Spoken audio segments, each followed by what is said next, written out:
नवरात्रि के पावन अवसर पर आज मैं लेकर आई हूँ नवरात्रि के चौथे दिन की कथा और पूजन विधि। आज हम दुर्गा माँ के चौथे स्वरूप माँ कूष्मांडा की आराधना करेंगे। आइए भक्ति भाव से सुनते हैं माता की कथा और पूजा विधि। प्राचीन काल की बात है, जब कुछ भी नहीं था, न सूर्य, न चंद्रमा, न आकाश, न पृथ्वी, केवल चारों ओर अंधकार और शून्यता थी। उस समय केवल एक आदि शक्ति ही विद्यमान थी। उस समय न कोई दिशा थी, न आकाश, न पृथ्वी, न कोई जीव जंतु और न ही कोई गति। उस समय केवल जो शक्ति विद्यमान थी वो थी आदि शक्ति माँ दुर्गा।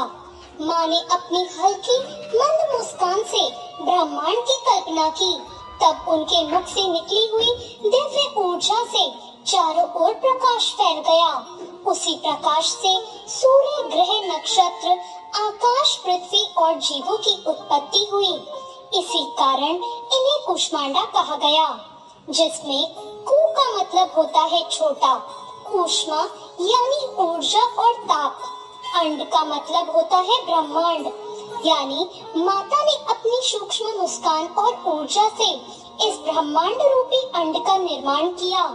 माँ कूष्मांडा की 8 भुजाएं हैं, इसलिए इन्हें अष्टभुजा देवी भी कहा जाता है। इनके हाथों में अमृत कलश, गदा, धनुष, बाण, चक्र, कमल, माला और कमंडल सुशोभित रहते हैं। माता का वाहन सिंह है। माँ कूष्मांडा ने समस्त सृष्टि के छोटे से विशाल ब्रह्मांडीय अंड को जन्म दिया। ये समस्त ऊर्जा, समस्त प्रकाश, समस्त गर्मी और समस्त जीवन का स्रोत हैं। इन्हें मुस्कुराती हुई माता भी कहा जाता है। इन्हें बस मुस्कुराना होता है। बाद में इन्होंने समस्त ब्रह्मांड की रचना की और अपनी शक्ति को सूर्य के मंडल में स्थापित किया, जिससे ब्रह्मांड को प्रकाश और ऊष्मा प्रदान करने के लिए सूर्य को शक्ति प्राप्त हुई।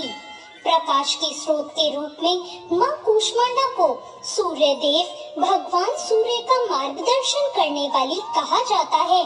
वे सूर्य के केंद्र में निवास करती हैं और उन्हीं की प्रभा से सूर्य प्रकाशित होता है।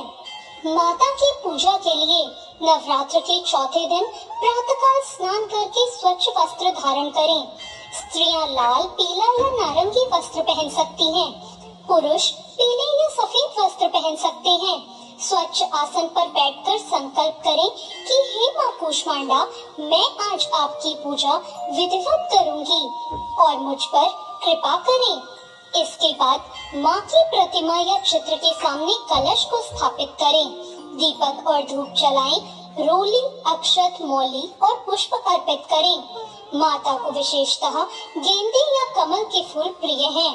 भोग के लिए माँ को कद्दू, जिसे कुमड़ा कहते हैं, उसे अर्पित करें। दूध से बनी मिठाइयाँ, मालपुए, हलवा, नारियल और गुड़ भी चढ़ाएं। माता के पूजन के लिए इन मंत्रों का जाप करें। माता का बीज मंत्र है ओम ऐं ह्रीं क्लीं चामुंडाय विच्चय और माता का पूजन मंत्र है ओम देवी कूष्मांडाय नमः।